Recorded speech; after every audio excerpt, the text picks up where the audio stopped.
Au chapitre 10. Apocalypse 10. Je pense qu'au chapitre 10 du livre d'Apocalypse, je vais prendre peut-être deux prédications là-dessus. Parce qu'il y a beaucoup de choses à dire. Je suis dans le livre d'Apocalypse au chapitre 10. Je vais lire au verset 1. La Bible déclare: j'ai vu autre ange puissant qui descendait du ciel, enveloppé d'une nuée au-dessus de sa tête était arc-en-ciel. Son visage était comme le soleil et ses pieds comme des colonnes de feu.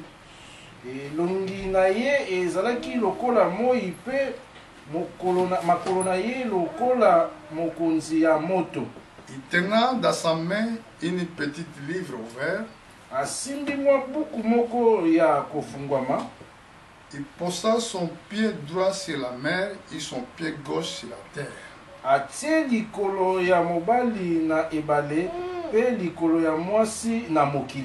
Que Dieu bénisse sa parole. Prenez place, asseyez-nous. J'ai profité à cette occasion de saluer nos confrères partout dans le monde.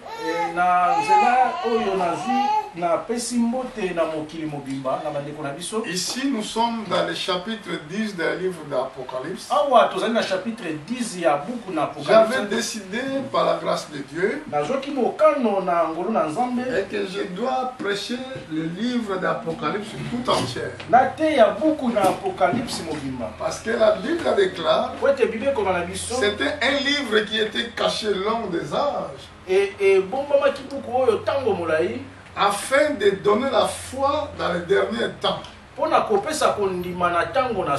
Parce que Dieu avait dit à Daniel,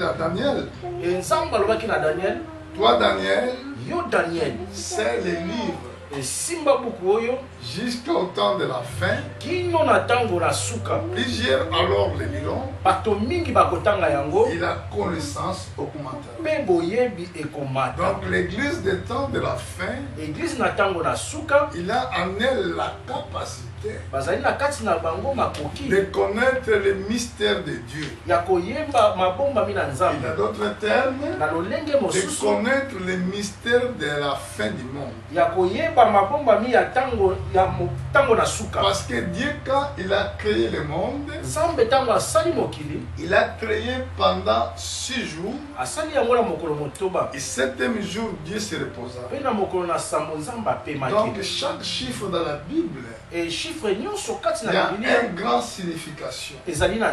Mais si nous regardons aussi dans le temps actuel, depuis que le monde existe, si nous faisons les mathématiques, nous allons voir que depuis le temps d'Adam jusqu'à temps d'Abraham, il avait 2000 ans qui étaient passés. Depuis le temps d'Adam jusqu'à temps de Jésus-Christ,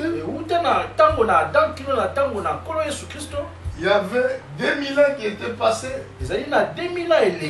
Depuis le temps de Jésus-Christ jusqu'à notre temps, il y avait 2000 ans. Et la Bible déclare, un jour devant le Seigneur, il est comme 1000 ans.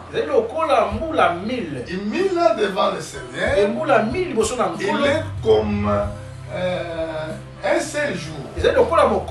Et c'est pour cela, quand nous regardons le calendrier prophétique, nous allons voir que le temps vraiment est avancé.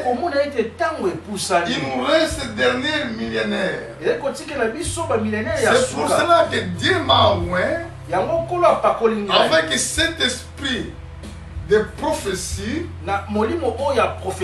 pour ouvrir les mystères qui étaient cachés. Regardez bien dans cette place-là. La Bible dit que j'ai vu autre autre ange puissant. Qui voyait cet ange? C'est Jean. Pendant qu'il était dans l'île de Patmos. Cette île de Patmos, elle est en Grèce. Il était là emprisonné comme un prisonnier. Parce qu'ils ont été là dans cette île-là. L'Empire romain l'accusait pour la sorcellerie. C'est pour cela qu'ils l'ont emprisonné là-bas. Dans cette île où il n'y avait rien pour manger. Il y avait seulement des scorpions. Des fois, quand vous souffrez, vous croyez que Dieu vous a abandonné. Mais Dieu ne vous abandonne pas. Il y a des choses qui peuvent venir dans votre vie. Ce n'est pas que Dieu t'abandonne. Parce que Dieu voulait faire que tu découvres quelque chose de plus. La vie des enfants de Dieu sur la terre, c'est une vie de difficultés. Amen. Amen. Regardez aux enfants d'Israël. Quand ils ont quitté le pays de l'Égypte, direction était Canaan. Mais pendant qu'ils marchaient, il y avait force d'ennemis qui les poursuivaient derrière. Quand tu crois, c'est là que la guerre commence. Amen. Amen. Mais là, nous avons vu un ange puissant. Il était descendu du ciel. Regardez, enveloppé d'une nuée. Et dessus de sa tête était arc-en-ciel. Cet ange, son visage était comme le soleil. Ses pieds comme des colonnes de feu.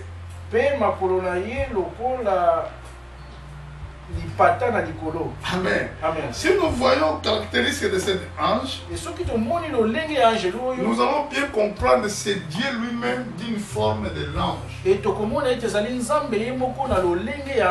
Parce que Dieu, quand il marchait avec les enfants d'Israël, nous allons voir ça. Nous allons aller d'abord dans les livres de Exode, au chapitre 13, si je ne me trompe pas.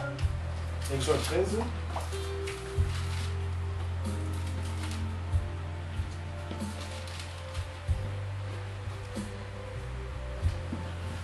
Je suis au verset 21. Exode 13, 21. Regarde comme la Bible le dit. L'Éternel alla devant eux les jours dans une colonne de nuée pour guider dans leur chemin.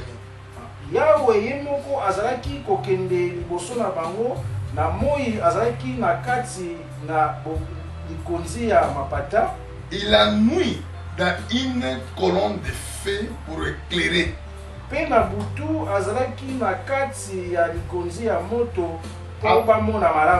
Afin qu'il marche jour et nuit. Vous voyez, c'est Dieu lui-même qui marchait avec les enfants d'Israël.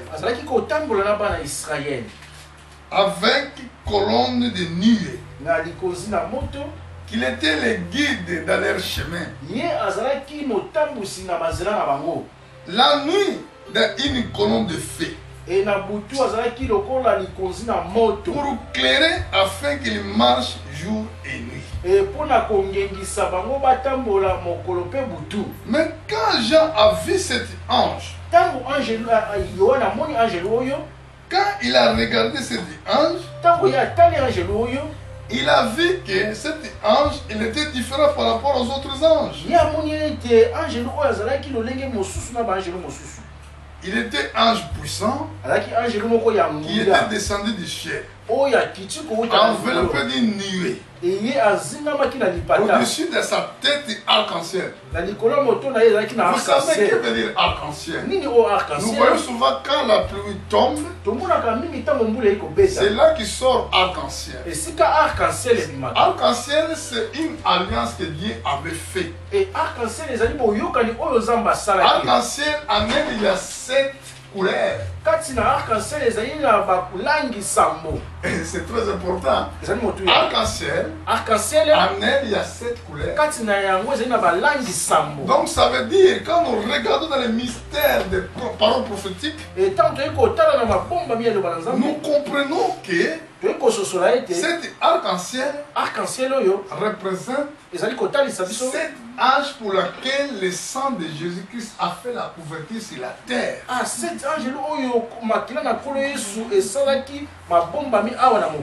Amen. Amen. Parce que le jour quand Dieu avait fait alliance avec Noé, quand la pluie a tombé, a détruit toute l'humanité, l'arc-en-ciel c'était le signe et l'alliance que Dieu avait fait que je ne détruirai plus jamais la terre pour la pluie. Et la Bible déclare encore, son visage était comme le soleil. Et le soleil c'est Dieu lui-même. Ses pieds comme les colonnes de feu. Voilà ce que nous avons vu dans l'Ancien Testament. Et quand Jean les regardait, il a vu un ange. Finalement c'était Dieu lui-même. Mais nous voulons voir ce qui était très capital dans ce chapitre. Il tenait dans sa main livre ouvert. Il posa son pied droit sur la mer. Son pied gauche sur la terre. Qu'est-ce que la Bible cache? Quel mystère qui est caché là? Il cria d'une voix forte comme rugit un lion. Amen. Amen. Quand il cria, les 7 tonnerres firent entendre leur voix.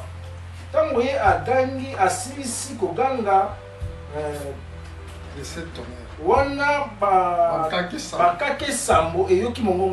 Écoutez bien les branhamistes. Là je m'adresse à vous. Soyez bien attentifs. Quand il a crié d'une voix forte, comme rugit un lion, quand il a crié, les 7 tonnerres firent entendre leur voix. Pourquoi je m'adresse à vos frères? Vous êtes mes frères branhamistes, écoutez bien. Je viens au verset 4. Verset 4. Et quand les 7 tonnerres eurent fait entendre leur voix,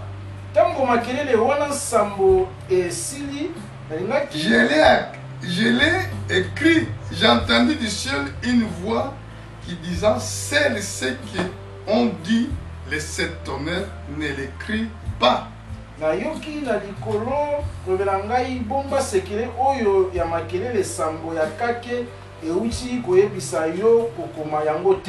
La parole prophétique, mon frère, ça s'interprète prophétiquement. Là, je vais répondre des questions. Ici, la Bible dit que l'ange, quand il a crié avec une voix forte comme rugit un lion.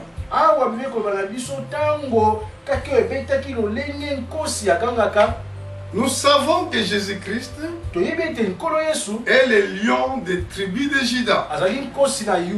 Et quand il va se révéler avec Israël, à ce jour dans les montagnes de Sion, il va crier comme lion rugissant. Je voulais donner un petit référence pour aller un peu vite. Donc je vais aller dans l'Ancien Testament, dans les livres, je crois, de Joël. Nous allons voir qu'est-ce que la Bible dit. Quand Jésus-Christ viendra combattre les nations qui vont se poser contre Israël. Parce que l'église doit être enlevée d'abord. Quand l'église sera enlevée au ciel, sur la terre, il y aura une guerre. La Bible appelle cette guerre, ce sera une guerre de Armageddon. Amen. Amen. À partir d'un moment quand l'Israël sera tombé dans cette guerre de Armageddon, la Bible dit que Jésus-Christ viendra lui-même. À ce jour, il posera ses pieds sur les montagnes des Oliviers. Là, c'est Zacharie chapitre 14. Mais je voulais venir ici dans le chapitre 3, dans le livre de Joël, verset 14. Et Joël 3, 14.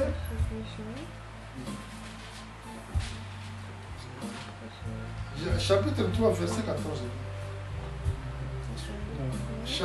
Donc, il y en a 4. Joël 4. Bon, s'il n'y en a pas, tu vas seulement traduire ce que je veux dire. Là, nous sommes, si la Bible parle sur la fin du monde. Là. Regarde ce que la Bible dit. C'est une multitude dans les vallées de jugement. Car le jour de l'Éternel est proche dans les vallées de jugement. Le soleil et la lune sont obscurcis. Et l'étoile retira leurs éclats. Regardez au verset 16. De Sion, l'Éternel rougit. Et vous avez vu la comparaison? Quand nous regardons l'ange qui était descendu, quand il a crié, comme un lion qui rougit, ça veut dire Dieu, Jésus-Christ lui-même, il prend à de forme d'un ange. Quand il s'est rencontré avec Abraham, il était 3 anges. Mais Dieu était au milieu de ces 3 anges-là. Quand il a marché avec les enfants d'Israël, il a dit à Moïse, mon ange ira devant toi. Ne le résiste pas. Parce que mon nom sera à lui. Donc c'est ange. Il portait le nom de Dieu. Et Jésus-Christ, quand il venait sur la terre, il a pris forme d'être humain. Il appelle Jésus-Christ. En hébreu, on appelle Yoshua Massia. Il voulait dire Dieu est le sauveur. Donc il portait le nom de Dieu. Mais quand il a apparu, mais il prend forme des anges. Et c'est pour cela, quand Jean regardait ces anges, il a vu que c'était un ange puissant, mais qui remplissait les toutes conditions de Dieu lui-même. Amen. Amen. Moi, je prêche les mystères prophétiques pour donner au peuple de Dieu la connaissance du salut. Là, nous avons compris que c'était ange. Mais regardez ce que cet ange faisait. Il tenait dans sa main une petite livre ouverte.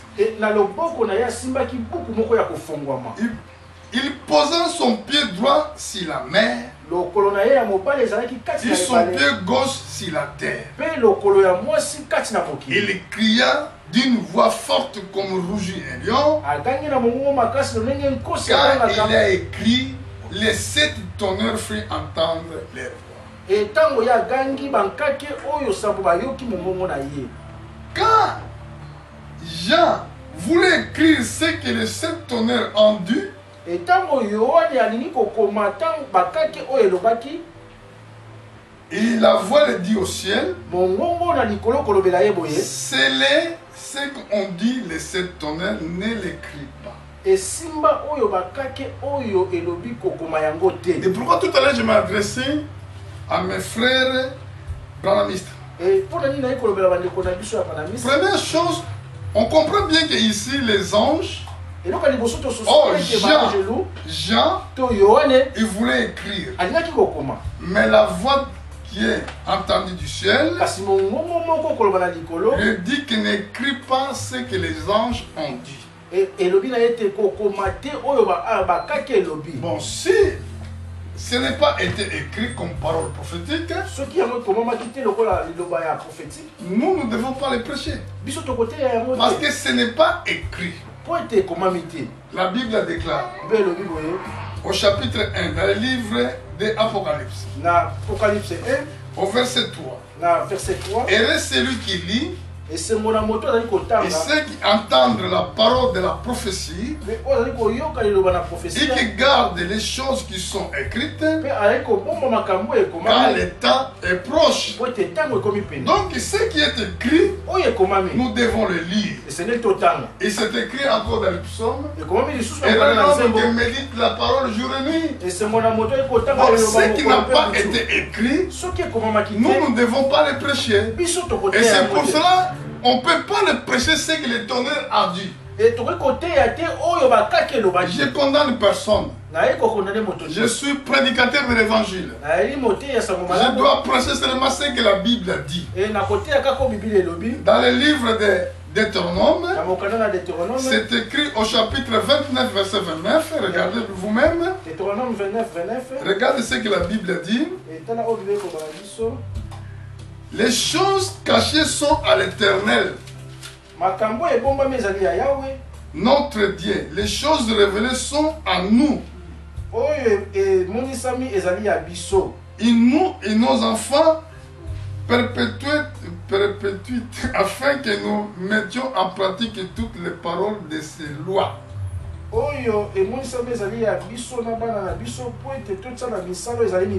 Donc les choses cachées sont à l'Éternel. Donc nous ne devons pas savoir ce qui est dans le cœur de l'homme. Dieu seulement qui peut le savoir.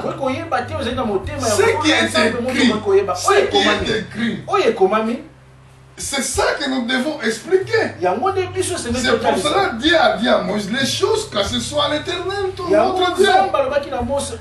Les choses révélées sont à nous et nos enfants. Mais quand les choses n'ont pas été écrites, comment nous devons les prêcher? C'est pour ça que nous devons garder les limites. Nous ne devons pas aller au-delà des Écritures.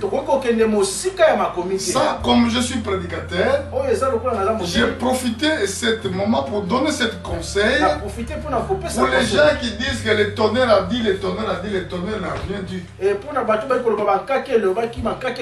y a des gens qui les chantent même dans leur cantique. Mais comme j'ai eu l'opportunité de prêcher ces écritures-là, et c'est pour ça qu'on nous dit que ce tonnerre, Dieu avait dit à Jean ne l'écrit pas. Nous sommes toujours dans le chapitre 10 du livre d'Apocalypse. C'est là que nous basons notre enseignement aujourd'hui. Mais nous remarquons aussi cet ange-là. Il avait posé autre pied dans la mer et l'autre pied était sur la terre. Bon, nous allons voir ça aussi dans le livre de Daniel. Comme j'avais dit tout à l'heure, que cet livre était caché. Maintenant, nous devons avoir la connaissance de les connaître. Dans le livre de Daniel, je suis au chapitre 12. Vous allez voir que même ange,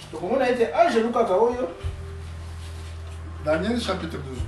Daniel 12. On va monter au chapitre 6. Je vais commencer par là. Daniel 12. Bon, on va commencer au chapitre 5, chapitre 12, verset 5. C'est écrit, moi, Daniel, j'ai regardé, et voici deux autres hommes se tenant debout d'une lune, ils descendent du bord d'une fleuve et l'autre au-delà du bord du fleuve.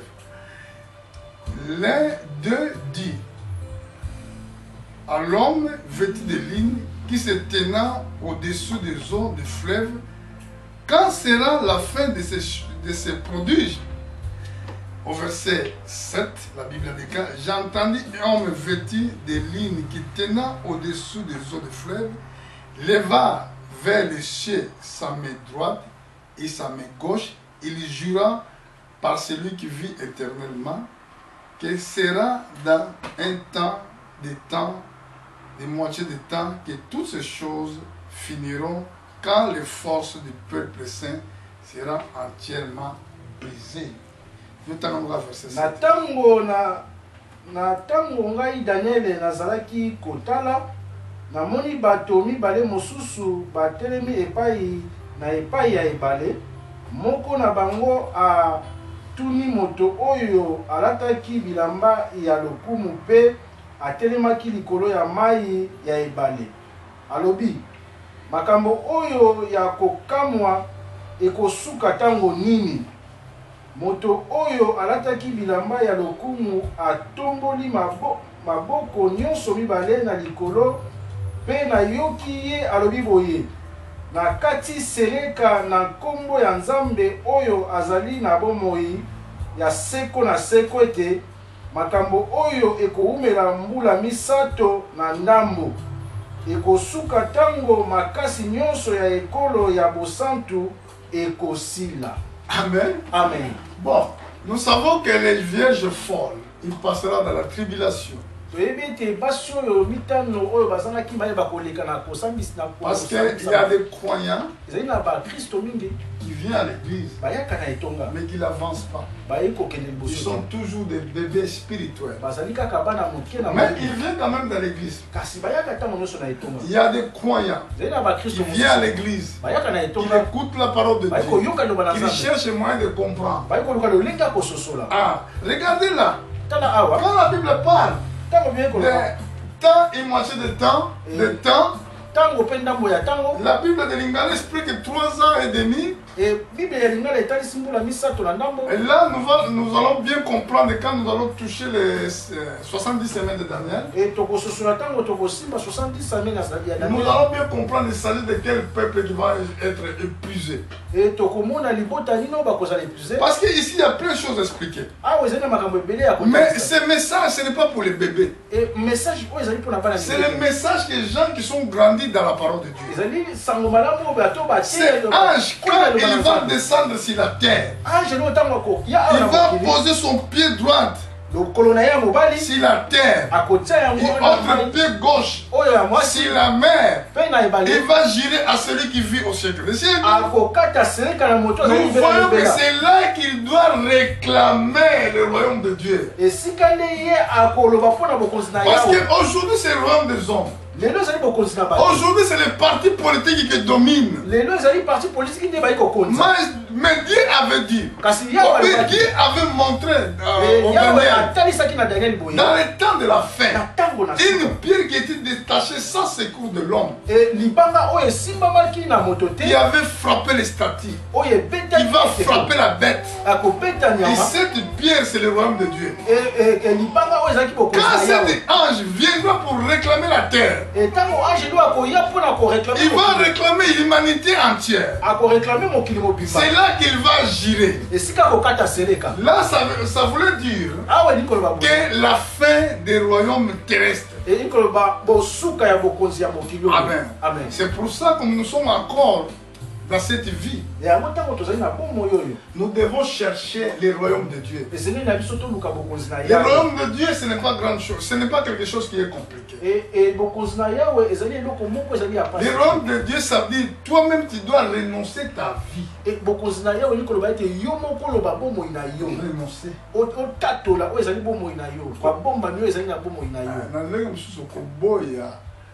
vie na yo. Tu acceptes que Dieu commence à conduire ta vie.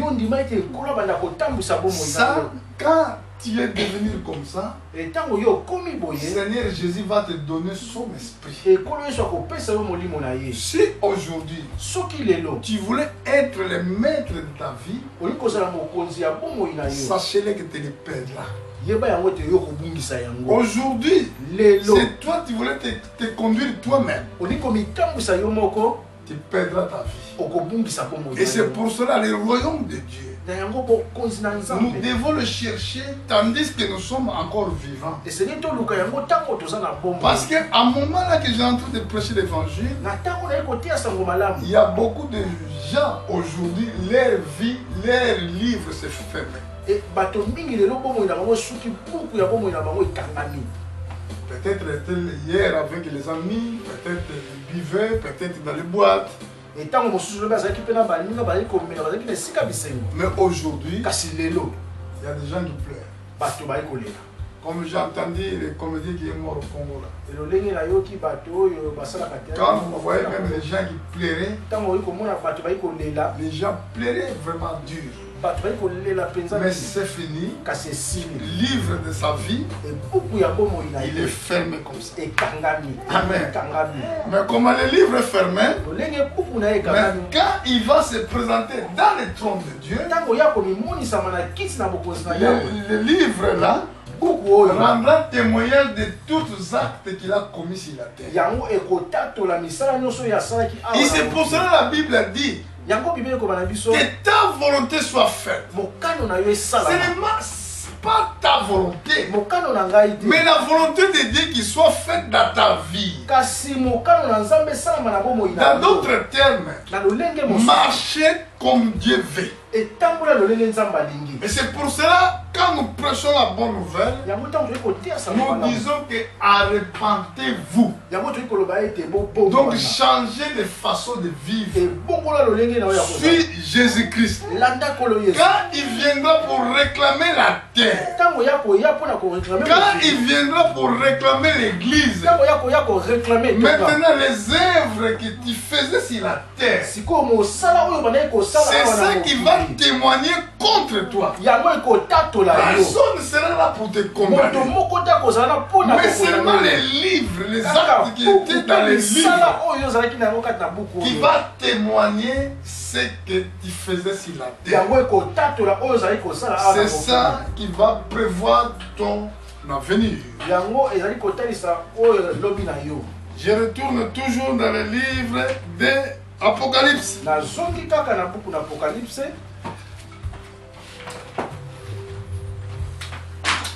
Et ange que je voyais debout sur la mer, sur la terre, leva la main droite vers le ciel. Verset 5.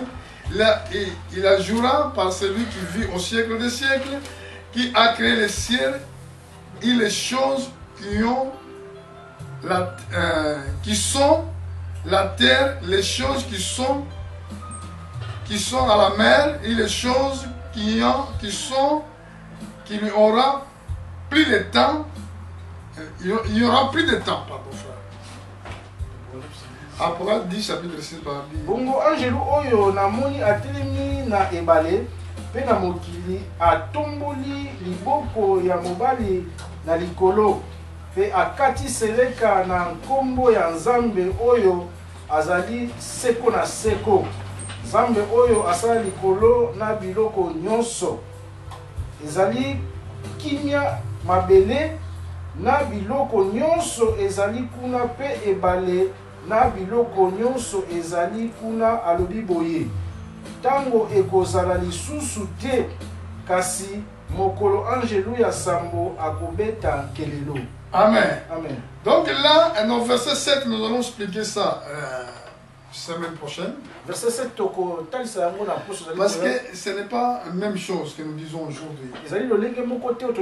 Parce que si nous allons l'expliquer, nous n'avons pas le temps de l'expliquer. Là, nous avons expliqué que Jésus-Christ, à des fois, il paraît comme un ange.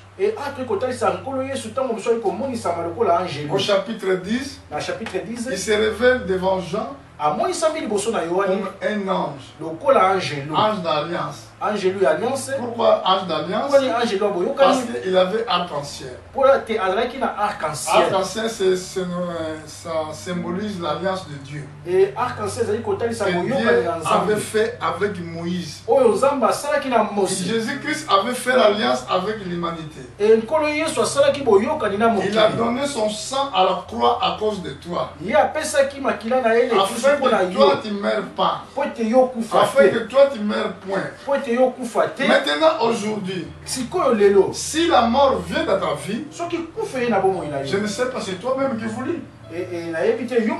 Parce que la Bible déclare, allez dans le monde entier, prêchez l'évangile à toutes les créations. C'est écrit en singulier, celui qui croira, qui sera baptisé, sera sauvé. Mais celui qui ne croira pas sera condamné. Remarquez, la condamnation, c'est au futur. Si tu crois, mais tu seras sauvé. La Bible déclare, tout est possible. Mais à celui qui croit, si tu ne crois pas Jésus-Christ aujourd'hui, la colère de Dieu demeure sur toi. Mais si tu crois, tu seras sauvé. En défaut, nous demandons plein de choses. Seigneur, donne-moi la maison. Donne-moi une bonne vie. Mais nous oublions de demander la foi. Pourquoi nous demandons pas, Seigneur, accorde-moi la foi? Parce que c'est ça qui nous donne la possibilité de toutes choses. Si tu crois aujourd'hui la parole de Dieu, tu seras sauvé. Même quand tu souffres, je ne sais pas quelle sorte de maladie que tu souffres. Écoute ceux qui sont malades. Même ta situation, il est bloqué. Même il n'y a rien qui marche dans ta vie. La foi en Jésus-Christ, ça te donne la possibilité de posséder tout ce que tu veux. Mais c'est ça la richesse que tu dois donner. Seigneur, accorde-moi la foi. Mais la foi selon ce qui est écrit. La foi selon la parole de Dieu. Amen. Amen. Si vous croyez, vous êtes bénis de Dieu et vous êtes des riches. Parce que notre Dieu ne ment pas. Personne ne peut te donner aujourd'hui une promesse. Aujourd'hui, quelqu'un peut te donner une promesse. Mais demain, il va oublier. Vous vous rendez compte de ce qui était passé au temps de Joseph? Quand Joseph a interprété le songe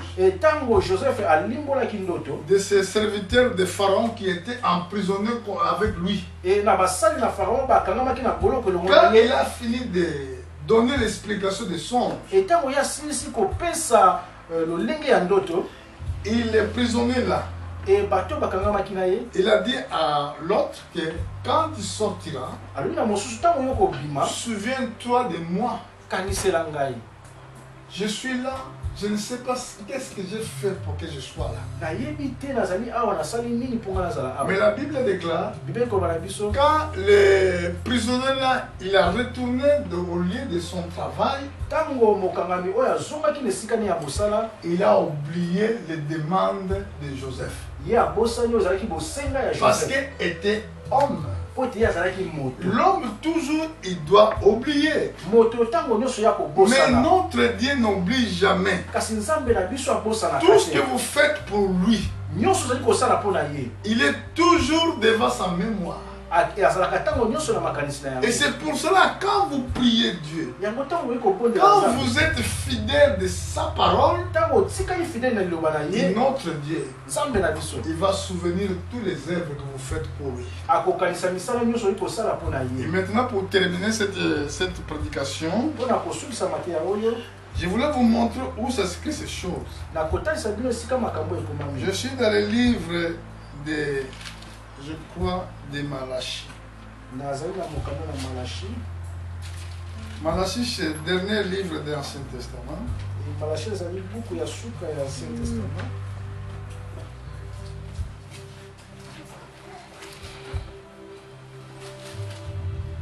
Nous allons trouver ce verset. Donc, comment la verset?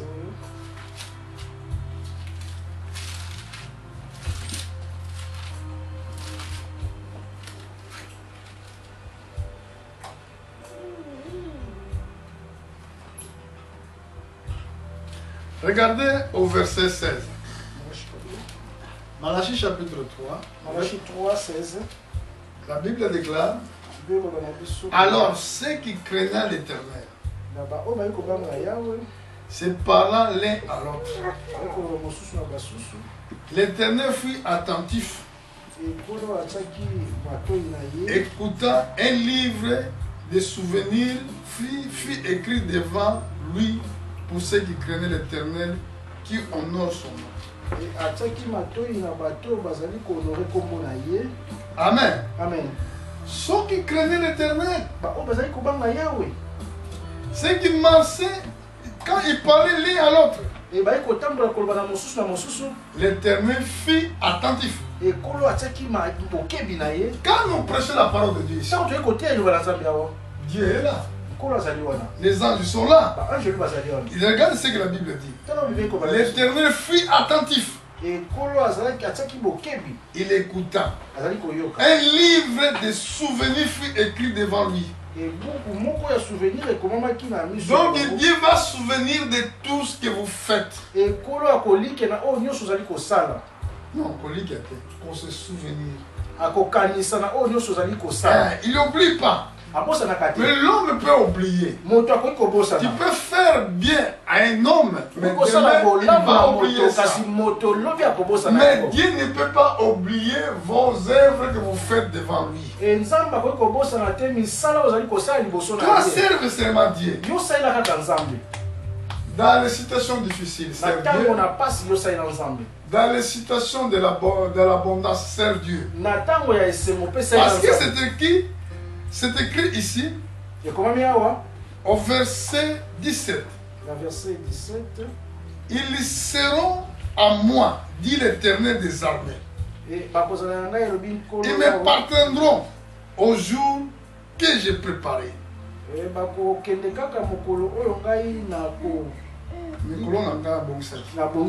J'aurai compassion d'eux comme un homme a compassion de son fils qui les aide. Écoutez maintenant verset 8. Verset 18, pardon. Vous verrez de nouveau la différence entre le juste et le méchant. Entre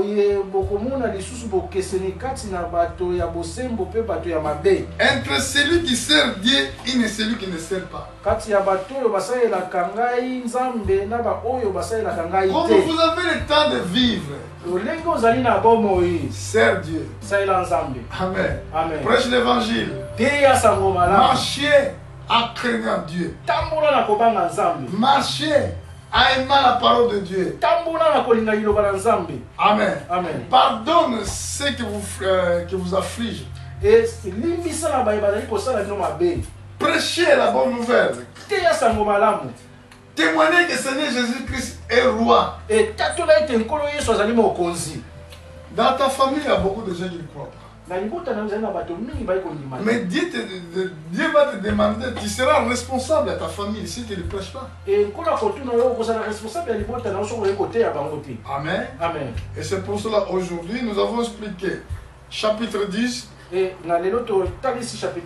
n'avons pas tout expliqué parce que nous n'avons pas le temps. Mais la semaine prochaine, nous allons expliquer les mystères du 7e ange. Quel était le mystère du 7e ange? Et cet livre qui était caché, aujourd'hui il est ouvert. Et que Dieu vous bénisse. Amen. Amen. Maintenant, nous allons demander à Dieu qui nous donne la crainte de sa parole. Nous allons demander encore la foi à sa parole. Amen. Amen. Pendant que nous allons prier,